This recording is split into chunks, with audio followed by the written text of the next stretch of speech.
Hello दोस्तों, स्वागत है एक बार फिर से आपका मेरे चैनल पे लीगल न्यूज 127 पे। दोस्तों, पत्नी आपको डरा रही है, धमका रही है, चिल्ला रही है, तो आप कुछ मत करो। क्यों? क्योंकि वो आपकी पत्नी है। पत्नी है तो भाई वो आप पे केस कर देगी। अगर आप उसके खिलाफ बोलोगे तो वो केस कर देगी, आप पे डाउरी का केस लगा देगी, 498 लगा देगी, मेंटेनेंस डिमांड करेगी। तो जरूरी थोड़ी ना है बोलना।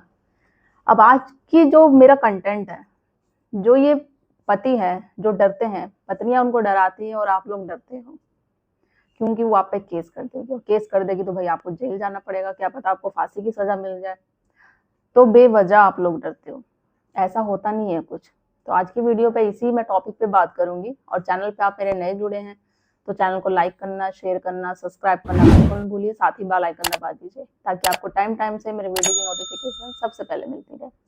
अब होता क्या दोस्तों, जब भी पति पत्नी में झगड़ा होता है तो पत्नियां है ना, तो पति को फुल प्रेशर करती हैं। अब अब खुद भी प्रेशर बनाएगी, अपने पेरेंट्स से भी दिलवाएगी और यहाँ तक अपने वकील से भी दिलवाएगी। और पति, जिन्होंने, जो उन पतियों की बात कर रही हूँ कि जिन्होंने कुछ किया नहीं है। हाँ, अगर आपने सच में किया है पत्नी के साथ अत्याचार, उसे डराते धमकाते, दहेज के लिए टॉर्चर किया, मारपीट करे, फिर तो आपको डरने की जरूरत है। फिर तो मत बोलो भाई, क्योंकि पतियों के पास, पत्नियों के पास अधिकार है। वो उस अधिकार का फायदा उठा के आपको जेल भी बंद करा सकती है। हाँ, अगर आपने सच में कुछ नहीं किया तो बेवजह डरने की जरूरत नहीं है। कानून है, पत्नी महिलाओं के लिए बनाए गए हैं, बट उन जिनके साथ सच में अत्याचार होते हैं उनके लिए बनाए गए हैं। अगर पत्नी आप पे चिल्ला रही है, डरा रही है, झूठे केसों में फंसाने की धमकी दे रही है, तो आप बोलते नहीं है, डर जाते हैं। सोचते हैं नहीं भाई ये धमकी दे रही है, सच में हम पे केस कर देगी तो पुलिस आ जाएगी, अरेस्ट करके ले जाएगी, मुझे, मेरे घर वालों को ले जाएगी, पूरी फैमिली को ये अरेस्ट करवा देगी, तो क्या होगा? ऐसे जो समाज में मेरी इज्जत है, घर वालों में, सब सारी जगह से बर्बाद हो जाएगी। तो इससे अच्छा ना ही बोलो, क्योंकि ये एक महिला है और महिला होने का फायदा उठाएगी, जो कि सरकार ने, जो कानून ने महिलाओं को दे रखे हैं। तो ये जो गलत फहमी है ना आपकी, यही आपको निकालनी है अपने मन से। डरना नहीं है। मैं हमेशा ये बात बोलती हूँ, आपको डरना नहीं है, लड़के काम करना है, बिना डरे काम करना है, जब भी आप केस जीतोगे। पत्नी ने, देखो, अब बात करते जब पत्नी ने जो केस लगाए हैं आप पे, चाहे वो डावरी का केस लगा रही है या 498 लगा रही है, क्या होगा इसमें? वो केस लगा रही है, आपको पता है वो झूठे केसेस है। केस लगा सकती है, सिर्फ वो साबित नहीं कर सकती। साबित करने के लिए उसको सबूत देना पड़ेगा, और आपको पता है ये अच्छे से, और मुझे भी पता है कि सबूत नहीं होते हैं, क्योंकि वो झूठा केस लगाया जा रहा है। अब वो आप पे चाहे 498 केस करे, चाहे 354 करे, छेड़छाड़ का लगाइए, 377 लगाए, 376, तो कुछ नहीं हासिल होगा इससे। आपको डरने की जरूरत नहीं है। कोई पुलिस आके आपको अरेस्ट नहीं कर लेगी, कोई फांसी की सजा नहीं सुना देगी इससे, क्योंकि वो सिर्फ केस ही लगा सकती है। पत्नी क्या होता है ना, जो स्टार्टिंग में बहुत ज्यादा जब केस करती है ना, बहुत ज्यादा खुश होती है कि भाई मैंने पति पर, अपने ससुराल वालों पे ये केस कर दिया, वो केस कर दिया, वो चीजें। और दूसरी तरफ पति की बात करो, वो बेचारे निराश हो जाते हैं, डिप्रेशन में आ जाते हैं, टेंशन में आ जाता है कि हमारे पे इतने केसेस हो गए। बट आगे जाके क्या होता है, आगे जाके जैसे जैसे केस चलता जाता है ना, पत्नियों का उतना ही मोरल डाउन होते जाता जाता है। वो फिर उल्टा हो जाता है, वो टेंशन में आ जाती है, क्योंकि उसने जो जो केस किए हैं उसको सबूत देना पड़ेगा। अब सबूत होता नहीं है, साबित कैसे करेगी कि भाई उसको डाउरी के लिए परेशान करते थे, उसको मारते थे, पीटते थे, दहेज के लिए टॉर्चर करते थे?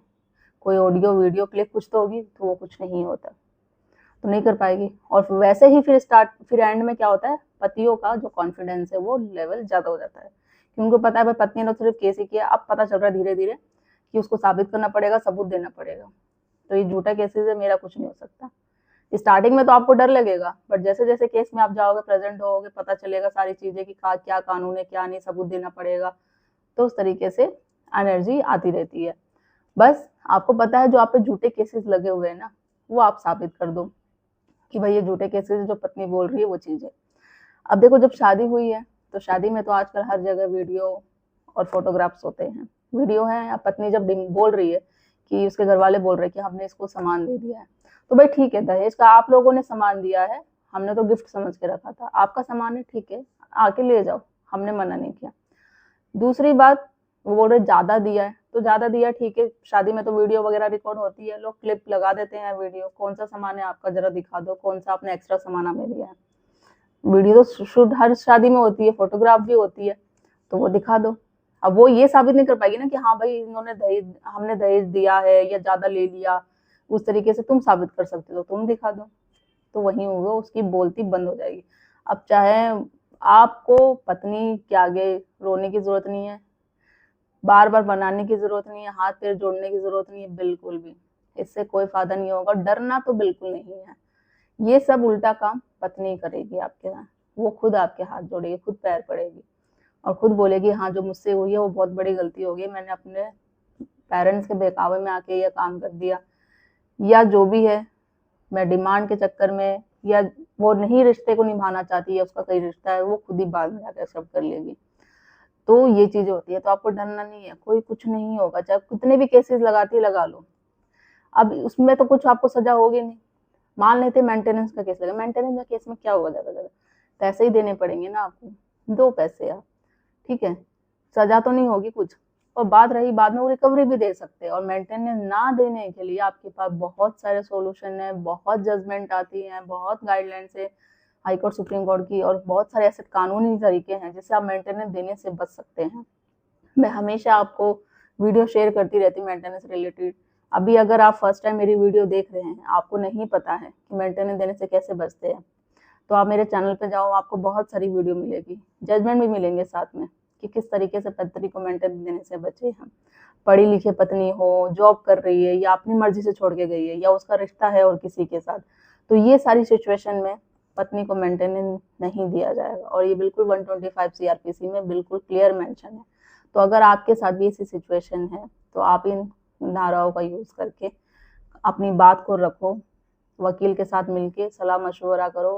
आपको अपनी बात रखने का बिल्कुल हक है, आप अपने जज साहब के सामने अपनी बात बोल सकते हो कि ये सारी तरीके है, और सबूत है तो इट्स वेल एंड गुड कि आप सबूत पेश कर दो। अब देखो होता क्या है, कुछ कुछ जैसे कमेंट्स आते हैं मेरे पास कि मैम अगर हम तलाक ले रहे हैं, ये सारी चीजें बहुत बहुत साल हो गए हैं, 10-10 साल का गैप है, शादी कर लिए ये हमारे हस्बैंड या वाइफ ने जो भी है, तो क्या वो वैलिड होगी? देखो पहली बात, जब तक पता नहीं है और किसी को, तो जब तक तो वो वैलिड है। जिस दिन कानून को पता चल गया, और अगर आपके सेकंड पार्टनर को पता चल गया, केस कर दिया, तो आप बहुत बुरी तरीके से फंसोगे। तो इससे बेटर है, जब इतना सारा गैप है आपके पास, साल 10-10 साल का मुझे बताते हैं कि गैप है, तो आप जुडिशियल सेपरेशन ले लो ना, क्या दिक्कत है, मिल जाएगा आपको, आप रिश्ता आपका खत्म हो जाएगा उसी तरीके से। ऐसा रिश्ता चलाओ ही मत जहां आपको लगता है कि वो रिश्ता निभना ही नहीं है, वो अपने मायके वालों की तरीके से ज्यादा चलती है, उसकी सुनती है, तो इससे बेटर है कि उस रिश्ता को तोड़ ही दिया जाए। हाँ अगर लगता है छोटी मोटी बात है, कोई बात नहीं, एडजस्ट हो जाएगा, बात में मान जाएगी, तो फिर तो आप चांस दो, रिश्ते को भी आप चांस दो। तो ये सिचुएशन है। अब आपको डरना नहीं है बेवजह, तो पति बिल्कुल डरना बंद करो, आपके पास भी अधिकार है, राइट्स है, बस आपको उनको समझने की जरूरत है। पत्नी कोई भी केस करेगी, उसको साबित करना पड़ेगा, प्रूफ देना पड़ेगा, कोर्ट को बताना पड़ेगा कि जो वो एलिगेशन लगा रही है पति पर, ससुराल वालों पर, वो बिल्कुल सही है। नहीं कर पाएगी, केस वहीं डिसमिस हो जाएगा।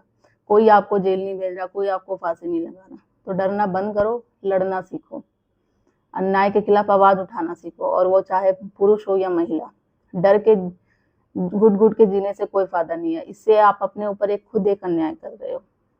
तो आशा करूंगी वीडियो आपको पसंद आई होगी, कुछ क्वेरीज होगी, कुछ अपने केस से रिलेटेड हेल्प चाहते हैं तो अपॉइंटमेंट बुक करके बात कर सकते हैं। ज़्यादा से ज़्यादा लोगों तक ये वीडियो शेयर कर दीजिए, चैनल को सब्सक्राइब करना बिल्कुल न भूलिए।